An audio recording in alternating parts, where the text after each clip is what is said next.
Melukis di atas kanvas mungkin sudah biasa, tapi melukis di tulang daun memangnya ada. Siapa sangka, kegiatan unik dan kreatif ini nyatanya bisa dilakukan oleh seorang pengrajin di Semarang dan bahkan bisa menghasilkan cuan.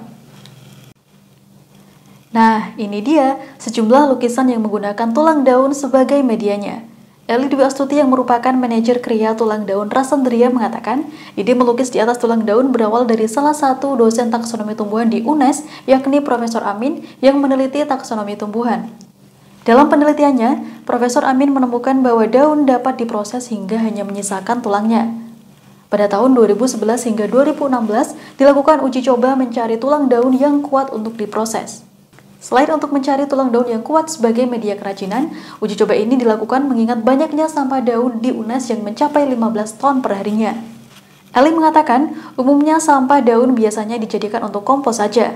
Namun pada tahun 2017, melalui uji coba taksonomi tumbuhan tersebut, sampah daun bisa menjadi kria tulang daun sehingga bisa menjadi peluang usaha. Untuk membuat kria tulang daun hingga tahap pelukisan, dibutuhkan waktu 2 hingga 5 hari.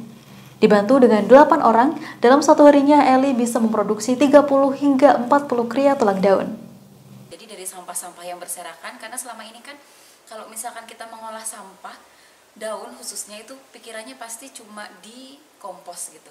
Atau terkait berbau tanaman-tanaman. Nah, kita coba membuat sampah-sampah yang ada di sekitaran UNES itu dibikin tulang daun. Nah, dari dibikin tulang daun itu, akhirnya kita kerjasama dengan, waktu itu masih mahasiswa, coba apakah bisa ini dijadikan kanvas gitu. Nah, ketika di trial error bisa, terbentuklah kria tulang daun. Sejak 2017 kita mulai program di pengenalan kewirausahaan kampus, coba dikenalkan bahwa tulang daun bisa dijadikan usaha melalui sampah, sehingga kita biasanya punya jargon itu sampah jadi berkah. Jadi bisa memanfaatkan sampah yang ada di sekitar kita untuk diolah, diambil tulang daunnya untuk diproses lebih lanjut seperti itu. Di sini syaratnya harusnya pohon berkayu. Jadi pohon berkayu yang punya kuat gitu ya, yang pohon kayu jelas kayak misalkan mahoni, kepel, bodi gitu, atau sirsak.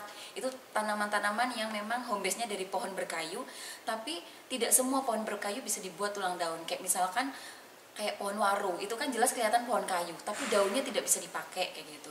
Atau yang kecil nggak kelihatan pohon berkayunya tuh nggak tinggi gitu, kayak misalnya daun kupu-kupu atau daun sapu tangan, itu malah justru kita bisa bikin tulang daun. Jadi memang syaratnya pohon berkayu tidak harus tinggi, pendek juga bisa, yang bisa kita trial error kayak gitu.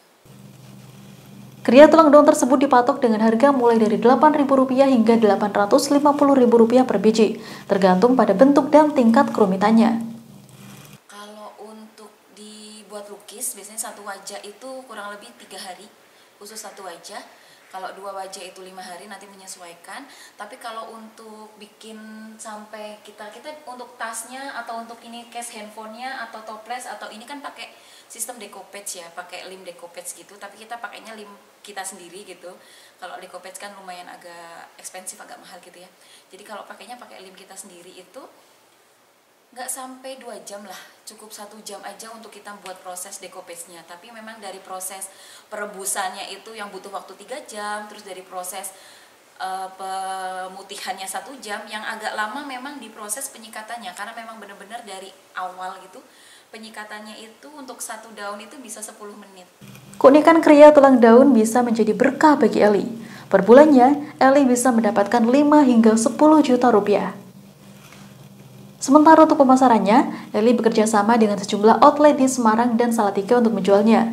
Selain itu, produk tersebut juga dipasarkan secara online, yakni melalui marketplace dan media sosial. Hafifah Rasana melaporkan dari Kota Semarang, Jawa Tengah.